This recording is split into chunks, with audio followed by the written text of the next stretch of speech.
Hey everybody, Teacher Henrique aqui de novo e hoje eu vou trazer para vocês 3 regrinhas que vão ajudar demais na sua pronúncia de algumas palavras.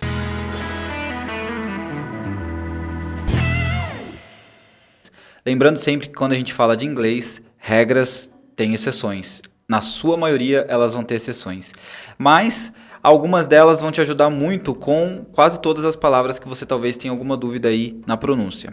Vamos lá então? A primeira regra é que vogais antes de double consonant não é ditongo. Ou seja, vogais antes de consoantes duplas, quando tem duas consoantes, uma depois da outra na palavra, quando a vogal vem antes, ela não é ditongo. E o que isso muda e o que isso quer dizer?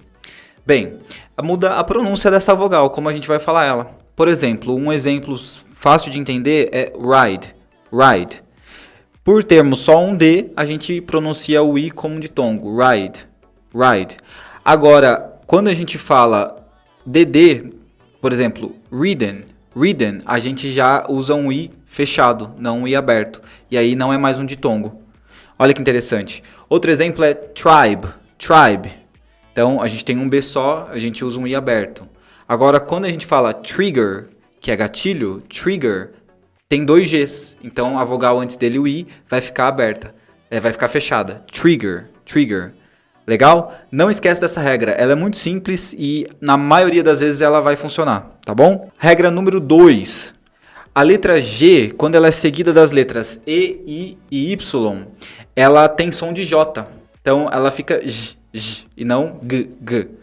Um exemplo é a palavra gen, gen, que é joia, né? Quem lembra aí das joias do infinito vai lembrar, né? Gen. Então, a gente usa esse G com som de J. Quer ver um exemplo com Y? Gym, gym, que é academia. Are you going to the gym? Então, esse G também vai ter som de J, porque ele é seguido de um Y.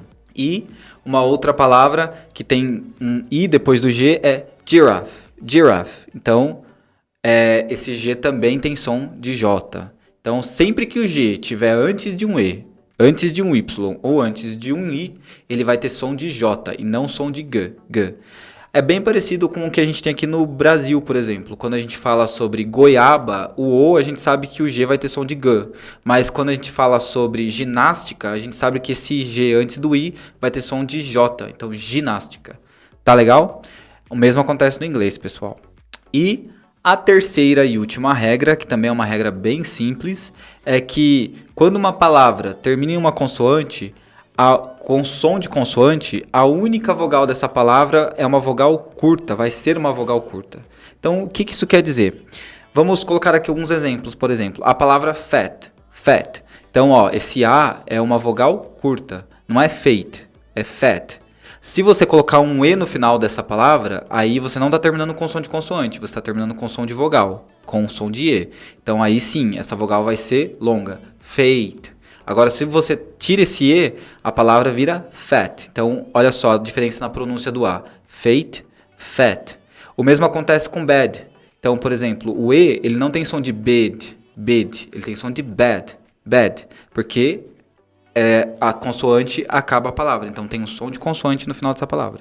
E um exemplo que demonstra um pouco como essa regra ela tem algumas exceções, ela pode ser meio difícil de entender, é a palavra luck. Luck. Então você vai falar, mas por que esse U, essa vogal, ela tá aberta, não está escrito, a gente não está pronunciando look, se termina com 2 consoantes, né? Que é C e K. Porque, lembra só, a regra é com o som da consoante. Então, como o C e o K fazem o som de uma consoante só, que é o K, a gente vai usar uma vogal aberta. Então, luck, luck, e não look. Tá legal? Então essas 3 regrinhas, hein? Não esqueçam. Quando a vogal vem antes de uma double consonant ou uma consoante dupla, ela vai ser aberta e aí a gente não vai ter um ditongo. Quando o G ele está antes do Y, do I e do E, ele vai ter som de J, como a gente viu lá em gin, jan and giraffe. E quando a palavra ela termina com som de consoante, a única vogal dessa palavra, né? Palavras que tem uma única vogal, essa vogal vai ser aberta. Então, fat, bad, luck. Tá legal? Não esqueça dessas 3 regrinhas, coloque em prática quando você estiver treinando seu inglês e se inscreve aqui no canal para receber mais dicas como essa.